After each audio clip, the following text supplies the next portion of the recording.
ഗുരുഭവനേശ പ്രസാദിക്കണേ.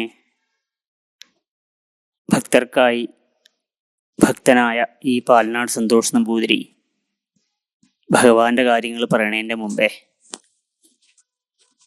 മാനസപൂജയാൽ നമസ്കരിച്ചിടുന്നിതാ മാതാപിതാ ഗുരുർ സഹോദരരെ എന്നും ഭഗവാന്റെ വിശേഷ പൂജയായിട്ടുള്ള ഉച്ചപൂജ മേൽശാന്തിയാണ് അത് നടത്താറ്. ഉച്ചയ്ക്ക് ഏകദേശം 11 മണി കഴിഞ്ഞാൽ 11-11:15 സമയത്താണ് ഇത് ആരംഭിക്കുക പതിവ്. ഈ പൂജയ്ക്ക് നിവേദ്യത്തിന് തന്നെ പ്രത്യേകത ഉണ്ട്. വിഭവസമൃദ്ധമായിട്ടുള്ള സദ്യയാണ് ഭഗവാന്.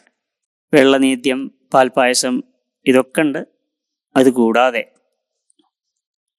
മോരൊഴിച്ചു കൂട്ടാൻ, കായ വറുത്തത്, എരിശ്ശേരി, ത്രിമധുരം, പാലട പ്രഥമൻ, പഴപ്രഥമൻ, തൈര്, വെണ്ണ, പാല്, നേന്ത്രപ്പഴം, കദളിപ്പഴം, അങ്ങനെ ഭഗവാന് ആ ഉണ്ണിക്കണ്ണൻ്റെ കുഞ്ഞി വയറ് നിറയ്ക്കാൻ വേണ്ടിയിട്ട് ഒരുപാട് സ്വാദുള്ള നിവേദ്യങ്ങൾ ഭഗവാന് നൽകണു. ഇതിനൊക്കെ പുറമെ ഗുരുവായൂർ പ്രസാദം എന്ന് കേട്ടാൽ ആദ്യം ഓർമ്മ വരണ പഴം പഞ്ചസാര, അതും ആ സമയത്താണ് നേദിക്കുക. വെള്ളനേദ്യം വെള്ളി ഉരുളിയിലാണ്, വലിയൊരു വെള്ളി ഉരുളിയിൽ. ആ വെള്ളി ഉരുളിയിലാണ് ചെറിയ ചെറിയ സ്വർണത്തിൻ്റെ പാത്രങ്ങളിൽ കായ വറുത്തത്, എരിശ്ശേരി, ത്രിമധുരം, അതൊക്കെ അങ്ങനെ എല്ലാ നിവേദ്യത്തിലെങ്ങനെ വയ്ക്കും. കൂടാതെ സ്വർണത്തിൻ്റെ കുടത്തിൽ പാൽപ്പായസം, വെള്ളിയുടെ കുടത്തിൽ മോരൊഴിച്ചു കൂട്ടാൻ, അങ്ങനെ. അതുകൊണ്ട് തന്നെ ആ വെള്ളി ഉരുളിയിലെ നിവേദ്യം കുറച്ചെങ്കിലും ഒന്ന് കിട്ടാൻ എല്ലാവരും മോഹിക്കാറുണ്ട്.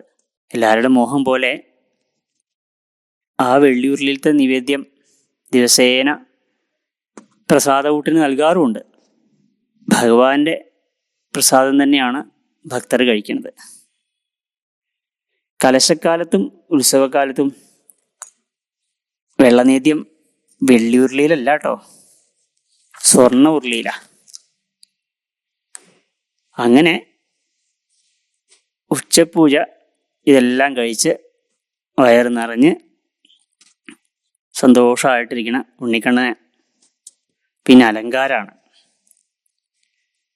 ചന്ദനം, മുഖം ചന്ദനം പന്തീരടി പൂജയ്ക്ക് തന്നെ ചാർത്തിയിട്ടുണ്ടാവും. പിന്നെ ബാക്കി ശരീരഭാഗത്ത് കളഭം കൊണ്ടാണ് അലങ്കാരം. അതും പല രൂപത്തിൽ, പല ഭാവത്തിൽ. ചില സമയത്ത് കാലിൻ്റെ വിരൽ കടിച്ച് കുടിക്കണ ആലിലക്കണ്ണനാവും. ചിലപ്പോൾ കുടത്തുനിന്നൊക്കെ വെണ്ണ കട്ടിട്ട് വായിലും കയ്യിലും കാലിലും മേത്തൊക്കെ വെണ്ണയായും കൊണ്ട് മുട്ടുകുത്തി നിൽക്കണ ഉണ്ണിക്കണ്ണൻ. അല്ലെങ്കിൽ ഊഞ്ഞാലാടി രസിക്കണ ഭഗവാൻ.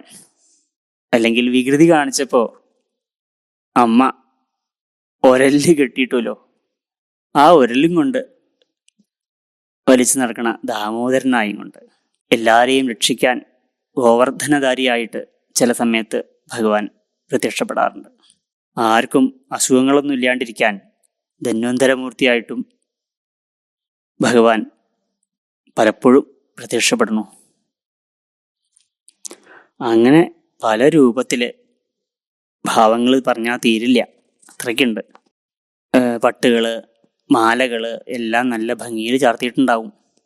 ആ പട്ടിൻ്റെയും മാലയുടെയൊക്കെ ഇടയിൽ സുന്ദര കണ്ണനായും കൊണ്ടുള്ള ആ ഭഗവാനെ തൊഴുത് ആനന്ദക്കണ്ണീരോടെ തൃപ്തിയോടെ മടങ്ങുമ്പോൾ ഭക്തർക്ക് പ്രസാദകൂട്ട് തയ്യാറായിട്ടുണ്ടാവും കേട്ടോ. ആ പ്രസാദകൂട്ട് കഴിക്കാൻ കുചേലൻ കുബേരൻ അങ്ങനെയൊന്നുമില്ല. എല്ലാവരും ഒരു വ്യത്യാസവും ഇല്ല ഭഗവാന്റെ മുമ്പിൽ. എല്ലാവരും സന്തോഷമായിട്ട് കഴിച്ചു പോണു. കുറച്ചു കാലം മുമ്പേ ആയിട്ട് രാത്രിയും ഈ പ്രസാദകൂട്ട് പതിവുണ്ട്. ഏകാദശി ദിവസവും വാവ് ദിവസവും പതിവില്ല. പകരം അവില് കുഴച്ചതാണ്. അങ്ങനെ എല്ലാവർക്കും പ്രസാദം നൽകി അനുഗ്രഹിക്കുന്ന ആ ഭഗവാൻ എല്ലാവരെയും അനുഗ്രഹിക്കട്ടെ. നാരായണ അഖില ഗുരു ഭഗവൻ നമസ്തേ.